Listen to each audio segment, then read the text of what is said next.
ദയനീയവും ദുരന്തപൂർവ്വമായിട്ടുള്ള 3 പരാജയത്തിന് ശേഷം കൊച്ചി കലൂറിൽ വീണ്ടും കേരള ബ്ലാസ്റ്റേഴ്സ് FC പന്ത് തട്ടാനായിട്ട് ഒരുങ്ങുന്നു. ISLന്റെ ഒരു ഇൻ്റർനാഷണൽ ബ്രേക്കിന് ശേഷം കേരള ബ്ലാസ്റ്റേഴ്സും ചെന്നൈയിൻ FCയും തമ്മിലുള്ള പോരാട്ടം ഞായറാഴ്ച വരാനായിട്ടിരിക്കുകയാണ്. സോ ഇന്നത്തെ വീഡിയോയിൽ നമ്മൾ ഡിസ്കസ് ചെയ്യാനായിട്ട് പോകുന്നത് മാച്ചിൻ്റെ ഒരു പ്രീ മാച്ച് ടോക്കിങ്ങും കാര്യങ്ങളും ഡിസ്കഷനൊക്കെയാണ്. സോ നിങ്ങളുടെ അഭിപ്രായങ്ങൾ ചെസ്റ്റ് ഐഡിയിൽ ഒന്ന് കമൻറ്റ് ചെയ്യാനായിട്ട് നോക്കുക.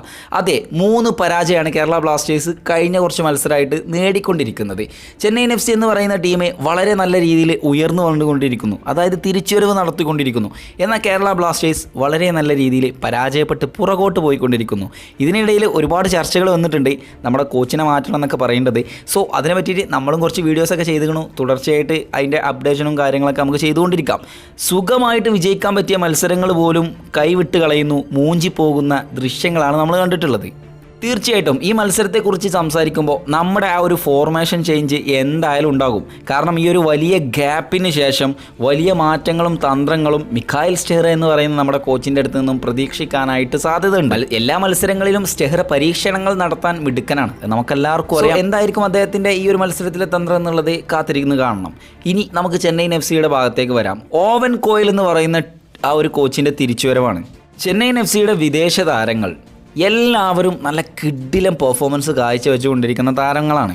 പ്രത്യേകിച്ചും അവരുടെ ഡിഫൻസ് നിരയിലെ വിദേശ താരങ്ങളായിട്ടുള്ള റയാൻ എഡ്വേർഡ്സ് ആൻഡ് എൽഷീനോ, ഇദ്ദേഹം മിഡ്ഫീൽഡറായിട്ടും കളിക്കാറുണ്ട്. സോ ഇദ്ദേഹം ഏറ്റവും കൂടുതൽ കളിക്കൽ ഡിഫൻസ് നിരയിലാണ്. ഈ 2 താരങ്ങളും നല്ല രീതിയിൽ ഡേഞ്ചറസ് ആയിട്ടുള്ള താരങ്ങളാണ്. പ്രത്യേകിച്ചും നമ്മുടെ നോഹ സദോയി, അഡ്രിയാൻ ലൂണ, ഹിസസ് സിമിനിയസ്, ഇവർക്കൊക്കെ തടയണ ഇടാനായിട്ട് പോകുന്നത് ഈ 2 താരങ്ങളാവാൻ സാധ്യതയുണ്ട്. ഇനി അവരുടെ സെൻറ്റർ ബാക്ക് കഴിഞ്ഞ് മധ്യനിരയിലേക്ക് വന്ന് കഴിഞ്ഞാൽ കോർണർ ഷീൽഡ്സ് എന്ന് പറയുന്ന ഒരു കളിക്കാരുണ്ട്. ചെന്നൈയിൻ FCയുടെ മൊത്തമായിട്ടുള്ള കളി കൺട്രോൾ ചെയ്യുന്ന ഒരു മധ്യനിരക്കാരൻ. ചെന്നൈയിൻ FCക്ക് ഏറ്റവും കൂടുതൽ ഈ സീസണിൽ ഉപകാരപ്രദമായിക്കൊണ്ടിരിക്കുന്ന ഒരു സ്കോട്ടിഷ് കളിക്കാരനാണ് നമ്മുടെ കോർണർ ഷീൽഡ്സ് എന്ന് പറയുന്ന കളിക്കാരൻ. ഇനി മുന്നേറ്റ നിരയിലേക്ക് വരുമ്പോൾ അവിടെ ചെന്നൈയിൻ FCക്ക് ഉള്ളത് കരുത്തരായിട്ടുള്ള 2 താരങ്ങളാണ്. പ്രത്യേകിച്ചും എടുത്തു പറയാനുള്ളത് വിൽമർ ജോർഡൻ ആൻഡ് ചീമ. സീനെന്ന് പറഞ്ഞാൽ പോരാ, അഡാറ് സീനായിട്ടുള്ള 2 താരങ്ങളാണ്. പ്രത്യേകിച്ചും ISL കണ്ടതിൽ വെച്ച് ഏറ്റവും നല്ല മുന്നേറ്റ നിര ഇത്തവണ നെയ്തെടുത്തുകൊണ്ടിരിക്കുന്ന ടീമാണ് ചെന്നൈയിൻ FC. അതിന് ആ ഒരു മുന്നേറ്റ നിരക്ക് ചുക്കാൻ പിടിക്കുന്നത് ചീമയും വിൽമർ ജോർഡൻ ഗിൽ എന്ന് പറയുന്ന 2 താരങ്ങളാണ്. എണ്ണം മറ്റ ഗോളുകളാണ് 2 താരങ്ങളും അടിച്ചുകൊണ്ടിരിക്കുന്നത്, ടീം മൊത്തമായിട്ട് അടിച്ചുകൊണ്ടിരിക്കുന്നത്. ഇവർക്കൊക്കെ പുറമെ നല്ല രീതിയിൽ കളിക്കുന്ന ഇന്ത്യൻ താരങ്ങളും ചെന്നൈയിൻ FCയിൽ ഇർഫാൻ എഡ്വാർഡ്.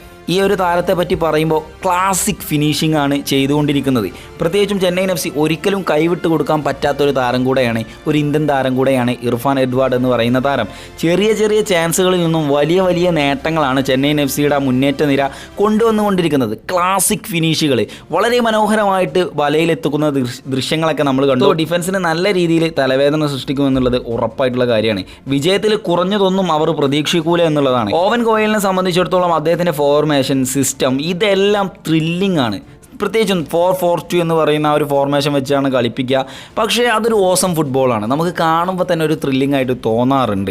ഇനി നമ്മൾ കേരള ബ്ലാസ്റ്റേഴ്സ് FCയുടെ അടുത്തേക്ക് വരാം. ഈ 3 മാൻ ഡിഫൻസ് വെച്ചിട്ടുള്ള കളി മിഖായിൽ സ്റ്റെഹ്റ മിക്കവാറും അവസാനിപ്പിക്കും. എനിക്ക് തോന്നുന്നു 4-4-2 എന്ന് പറയുന്ന രീതിയിലുള്ള ഒരു മത്സരത്തിനൊത്ത കളിക്കാരാണ് കേരള ബ്ലാസ്റ്റേഴ്സിൻ്റെത്, അതല്ലെങ്കിൽ 4-3-3.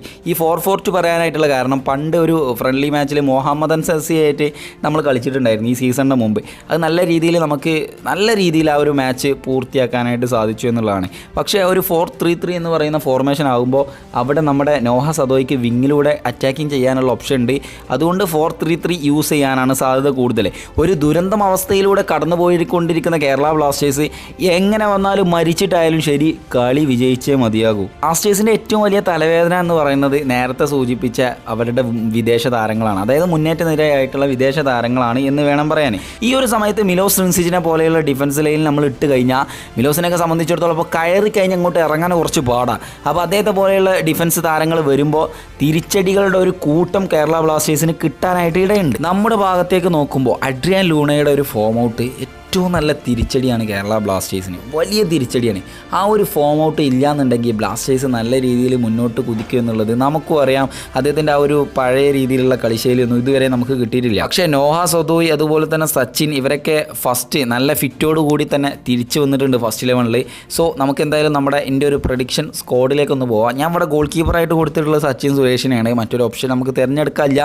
4 ഡിഫൻസ് ലൈനിലേക്ക് വരുമ്പോൾ നവോച്ച സിംഗ്, അതുപോലെ ഹോർമിപ്പാം, മിലോസ് റിൻസിച്ച്, ഇനി മറ്റത് അതായത് സന്ദീപ് ഓർ സഹീഫ് ഈ 2 താരങ്ങളിൽ ആരെങ്കിലും ഒരാൾ ഇടാനാണ് സാധ്യത. ഞാൻ ഏതായാലും ഇതിൻ്റെ ഒരു ഓപ്ഷനായിട്ട് ഞാൻ കൊടുക്കുന്നത് സഹീഫിനെയാണ്. ഇനി 3 നമ്മുടെ മിഡ്ഫീൽഡിലേക്ക് വരുമ്പോൾ അവിടെ വിപിൻ മോഹൻ, അതുപോലെ തന്നെ എഡ്രിയാൻ ലൂണ, മറ്റൊരു താരമായിട്ട് കൊടുത്തിട്ടുള്ളത് ഐമനെയാണ്. ഐമൻ മിഡ്ഫീൽഡ് കളിക്കുന്ന ഒരു പ്ലെയർ കൂടെയാണ്. ഇനി മുന്നേറ്റ നിരയിലേക്ക് വരുമ്പോൾ നോഹ സദോയ്, ഹിസ സിമിനിയസ്, അതുപോലെ തന്നെ കൊറോസിങ്ങിനെ ഒരിക്കലും നമുക്ക് മാറ്റി നിർത്താനായിട്ട് പറ്റില്ല. കാരണം കഴിഞ്ഞ ഒരു മത്സരത്തിൽ ബ്ലാസ്റ്റേഴ്സിന് ഒരു ആശ്വാസം പകർന്നിട്ടുള്ള കളിശൈലി മുന്നോട്ട് വെച്ചത് കൊറോസിങ് മാത്രമാണ്. സോ എന്താണ് നിങ്ങളുടെ അഭിപ്രായം എന്ന് ജസ്റ്റ് അടിയിൽ കമൻറ്റ് ചെയ്യുക, ചാനൽ സബ്സ്ക്രൈബ് ചെയ്യുക, തൊട്ടടുത്താണ് ബെല്ലൈക്കണും കൂടി എനേബിൾ ചെയ്യുക. നമ്മൾ വിടുന്ന ഓരോ വീഡിയോകളും നോട്ടിഫിക്കേഷൻ ലഭിക്കാൻ വേണ്ടിയിട്ടാണ് അത് പറഞ്ഞത്. സോ മറ്റൊരു വീഡിയോയിൽ വീണ്ടും കണ്ടിട്ട് അതിലേക്കും ബൈ.